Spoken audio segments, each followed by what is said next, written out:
اعوذ باللہ من الشیطان الرجیم بسم اللہ الرحمن الرحیم الصلاۃ والسلام علیکہ یا رسول اللہ صلی اللہ علیہ وآلہ وسلم۔ السلام علیکم رحمۃ اللہ وبرکاتہ۔ ایک بہن جو کہ ماشاءاللہ بہت ہی دیندار ہے،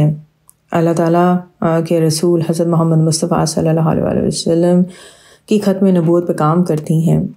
تو ان کا یہ واقعہ ہے جو میں آج آپ سے شیئر کروں گی۔ روٹین کے مطابق وہ بچیوں کی کلاس لے رہی تھیں اور حضور پاک صلی اللہ علیہ وسلم کا حلیہ مبارک، آپ صلی اللہ علیہ وسلم کے شمائل مبارک بیان کر رہی تھیں۔ اگر آپ کو یاد ہو تو کچھ عرصہ پہلے ایک ویڈیو بھی اپلوڈ کی تھی کہ جس میں حضور پاک صلی اللہ علیہ وسلم کا حلیہ مبارک، شمائل مبارک جو ہیں وہ ترنم کے ساتھ بیان کیے گئے تھے، اور اس کو شیئر کرنے کا مقصد بھی یہی تھا کہ بچے کی زبان پر حضور پاک صلی اللہ علیہ وسلم کا حلیہ مبارک، آپ صلی اللہ علیہ وسلم کی عادات اور شمائل مبارک ہر ایک کو یاد ہو۔ بہرحال یہ بہن کہتی ہیں کہ کلاس کو یہ سب بیان کر رہی تھیں، اسی اثنا میں جیسے آنکھوں کے سامنے سے پردہ ہٹا، کیا دیکھتی ہیں کہ حضور پاک صلی اللہ علیہ وسلم سرور کائنات حضرت محمد مصطفیٰ صلی اللہ علیہ وسلم تشریف فرما ہے، اور آپ صلی اللہ علیہ وسلم کے ارد گرد بہت سارے بچے اور لوگ کھڑے ہیں۔ دیکھنے میں یہ لوگ بہت ہی خوشحال نظر آ رہے ہوتے ہیں۔ آپ صلی اللہ علیہ وسلم ان بہن سے ارشاد فرماتے ہیں کہ یہ سب فلسطین کے شہداء ہیں جو میرے پاس ہیں اور خوش ہیں، لیکن مجھے فکر ہے ان تمام لوگوں کی جو پیچھے رہ گئے ہیں۔ پھر آپ صلی اللہ علیہ وسلم مزید ارشاد فرماتے ہیں کہ امت کو یہ پیغام دو کہ کثرت سے درود پاک اور استغفار پڑھیں اور فلسطین کے مسلمانوں کو ہدیہ کریں۔ اس کے بعد آپ صلی اللہ علیہ وسلم مزید فرماتے ہیں کہ آپ سب لوگ دعا کرو، اور اس وقت آپ لوگ جو بھی دعا کرو گے اس پر میں آمین کہوں گا۔ یہ خوشخبری سننے کے بعد یہ بہن فوراً اپنے تمام اسٹوڈنٹس کو کہتی ہیں کہ جو بھی آپ دعا مانگنا چاہتے ہو مانگ لو، یہ ایک مبارک گھڑی ہے، اور پھر ان کے تمام اسٹوڈنٹس اور یہ دعا مانگتے ہیں۔ سبحان اللہ، دیکھیں کتنا خوبصورت مشاہدہ ہے ان بہن کا۔ اور یہ بہن ماشاءاللہ شریعت کی پابند ہے، کثرت سے، بہت محنت سے یہ حضور پاک صلی اللہ علیہ وسلم کا ذکر مبارک کرتی ہیں، بہت محنت کرتی ہیں ختم نبوت کے کام کو پھیلانے کے لیے، اور ماشاءاللہ ان کو کثرت سے حضور پاک صلی اللہ علیہ وسلم کا دیدار مبارک بھی نصیب ہوا ہے۔ ماشاءاللہ ماشاءاللہ، اللہ تعالیٰ ہم سب کو ایسی سعادت نصیب فرمائے، آمین ثم آمین۔ اب ہمیں کیا کرنا ہے؟ یہ پیغام سننے کے بعد ہم سب کو چاہیے کہ ہم کثرت سے استغفار پڑھیں، کثرت سے درود پاک پڑھیں، اور اپنے مسلمان بہن بھائیوں کو، مسلمان امہ کو، اور خاص طور پہ فلسطین کے بہن بھائیوں کو ہدیہ پیش کریں۔ ہم وہاں جا کر ان کی مدد نہیں کر سکتے، لیکن دعا سے بڑا کوئی ہتھیار نہیں۔ ہمیں چاہیے کہ ہم دل و جان سے کم از کم روز ایک مرتبہ ضرور ان کے لیے دعا کریں، اور خاص طور پہ میں آپ سب سے ریکویسٹ کروں گی کہ دن میں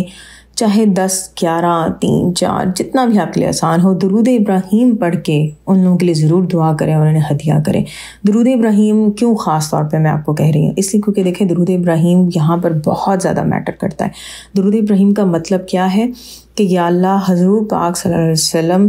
اور آپ صلی اللہ علیہ وسلم کی آل پر، یعنی کہ آپ صلی اللہ علیہ وسلم کے تمام ماننے والوں پر، آپ صلی اللہ علیہ وسلم کی امہ پر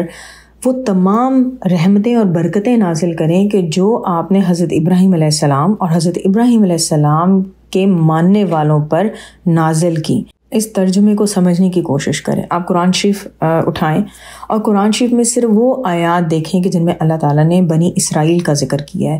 بنی اسرائیل کون ہے؟ بنی اسرائیل حضرت ابراہیم علیہ السلام کی اولاد میں سے ہے۔ اب آپ دیکھیں، سب سے پہلے تو حضرت ابراہیم علیہ السلام کے ماننے والوں پہ کیا نعمت نازل ہوئی کہ اللہ تعالیٰ نے اتنے ڈھیر سارے پیغمبر، بلکہ سب سے زیادہ پیغمبر، نبی، رسول جو ہے وہ حضرت ابراہیم علیہ السلام کی نسل میں پیدا کی۔ اچھا، اب میں آپ کو سورہ بقرہ کی 2 آیات کا ذکر کروں گی۔ اللہ تعالیٰ نے سورہ بقرہ کی آیت نمبر 47 میں یہ ارشاد فرمایا ہے، اے بنی اسرائیل، یاد کرو میری نعمت کو جو میں نے تمہیں عطا کی تھی، اور یقیناً میں نے تمہیں تمام جہانوں پر فضیلت عطا کی تھی۔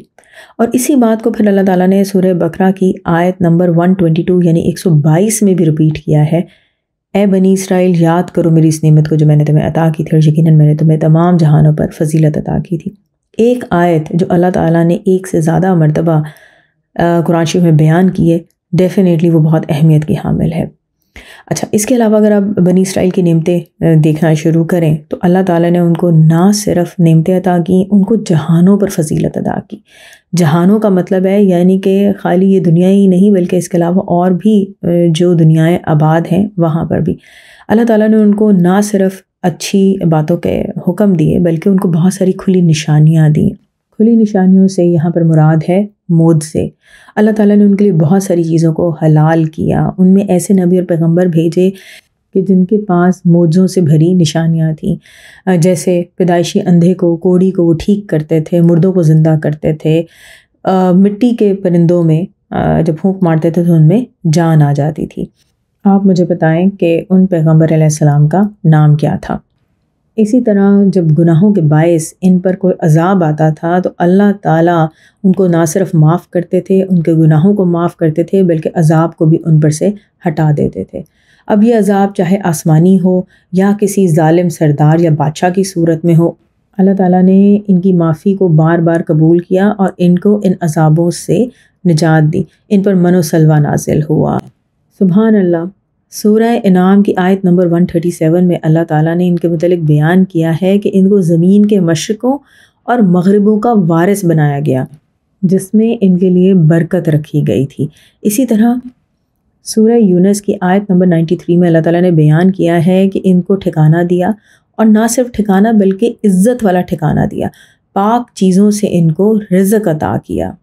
سورہ شورى کی آیت نمبر 59 میں اللہ تعالیٰ بیان کرتے ہیں کہ اللہ تعالیٰ نے ان کو وارث بنایا۔ غرض کہ اللہ تعالیٰ نے حضرت ابراہیم علیہ السلام کے، جن کو اللہ تعالیٰ نے اپنے دوست ہونے کا لقب عطا کیا، حضرت ابراہیم علیہ السلام پر اور آپ علیہ السلام کی نسل کو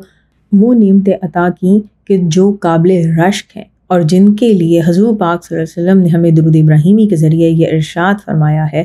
کہ ہم وہ تمام نعمتیں، رحمتیں، برکتیں حضور پاک صلی اللہ علیہ وسلم اور حضور پاک صلی اللہ علیہ وسلم کی آل مبارک کے لیے درود ابراہیمی کی صورت میں اللہ تعالیٰ سے مانگیں۔ صحیح مسلم کی ایک حدیث مبارکہ میں کچھ اس طرح سے بیان کیا گیا ہے، میں اس کا مفہوم آپ کو بیان کروں گی کہ حضور پاک صلی اللہ علیہ وسلم نے ارشاد فرمایا کہ جب تم میں سے کوئی بھی اپنے مسلمان بہن بھائی کے لیے کوئی دعا مانگتا ہے تو فرشتے وہی دعا تمہارے حق میں مانگتے ہیں، تو کیوں نہ ہم درود ابراہیمی پڑھیں، نہ صرف درود پڑھنے کا ثواب ملے گا بلکہ ایک مکمل اور جامع دعا ہم مانگ سکیں گے، اور یہ وہ دعا ہے کہ جو ہمیں حضور پاک صلی اللہ علیہ وسلم نے اللہ تعالیٰ کے حکم سے بتائی ہے۔ دعا ہے کہ اللہ تعالیٰ ہم سب کو دنیا اور آخرت دونوں جہان میں حضور پاک صلی اللہ علیہ وسلم کی محبت، حضور پاک صلی اللہ علیہ وسلم کا قرب اور حضور پاک صلی اللہ علیہ وسلم کا دیدار ہر لمحے اور ہر پل میں عطا کرے، اور آپ صلی اللہ علیہ وسلم